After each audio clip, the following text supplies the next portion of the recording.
આપ સર્વોને હેતપૂર્વક જય શ્રી સ્વામિનારાયણ। આજની સત્સંગ કથા વાર્તા નિજ મંદિર સાવરકુંડલા પવિત્ર અધિક માસ વિશેષ। આજની સત્સંગ કથા વાર્તામાં આપણે ચરિત્ર કથા અંતર્ગત શ્રીજી મહારાજે સંતોના બે મંડળ બનાવી સત્સંગ વિચરણ માટે મોકલ્યાની પ્રસંગ વાર્તા સાંભળશું। એક વાર શ્રીજી મહારાજે સાધુના બે મંડળો કર્યા। તેમાં એક મંડળને સુરત અને એક મંડળને હાલાર દેશ એટલે કે જામનગરમાં સત્સંગ વિચરણ માટે મોકલ્યું। ત્યારે સંતોને એક વખત જ ભિક્ષા કરવા જવું એવા આકરા નિયમ દીધા હતા। પછી જામનગર વાળા મંડળને તો ભિક્ષાનું પૂરું થાય નહીં ને એક જણને લીંબુ જેવડો ગોળો ભાગમાં આવે તે ખાઈને રહે। એમ કેટલાક દિવસ તો કાઢ્યા। પછી મહારાજને જામનગરથી એક સાધુએ કાગળ લખ્યો જે આહી તો ભિક્ષાનું પૂરું થતું નથી ને લીંબુ જેવડા ગોળા ખાઈને તમારું ભજન કરીએ છીએ તો હવે કેમ કરીએ? ત્યારે મહારાજે કાગળ વાંચીને તેનો ઉત્તર લખ્યો જે એક મોટા સદ્ગુરુ હતા। તેમની પાસે એક સેવક આવ્યો। ત્યારે ગુરુ બોલ્યા જે ભાઈ તું આવ્યો તો ખરો પણ શું ખાઈશ? મારે તો એક શેર ચોખા આવે તેમાં મારું પૂરું થાય છે। ત્યારે તે શિષ્ય બોલ્યો જે હે ગુરુદેવ એ ચોખાનું ઓસામણ નીકળશે તે ખાઈને રહીશ। તે એમ કહીને સેવક રહ્યો। ત્યાં તો બીજો સેવક આવ્યો ને તેણે ગુરુ પાસે રહેવા આજ્ઞા માંગી। ત્યારે ગુરુ બોલ્યા જે ભાઈ તું શું ખાઈશ?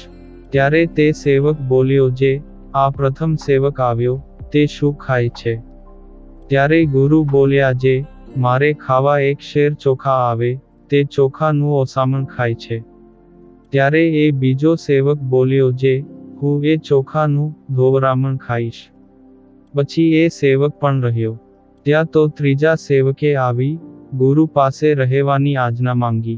ત્યારે ગુરુ બોલ્યા જે ભાઈ તું રહીશ તો ખરો પણ શું ખાઈશ?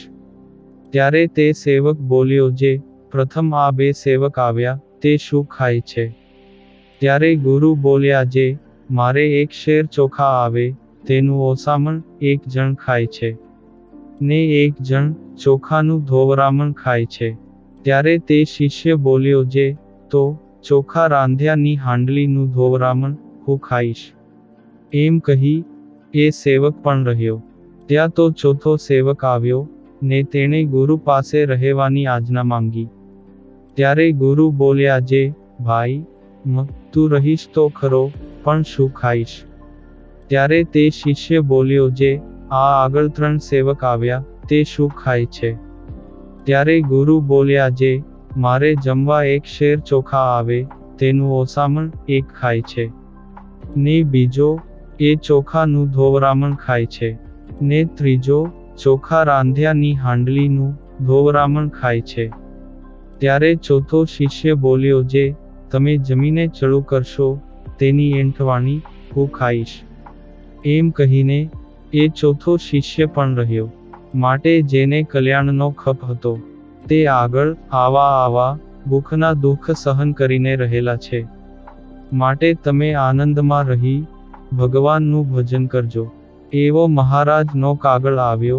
તેને વાંચી સર્વે સંતો એમ બોલ્યા જે ટૂંક થઈ જઈએ પણ મહારાજની આજ્ઞા લોપવી નથી।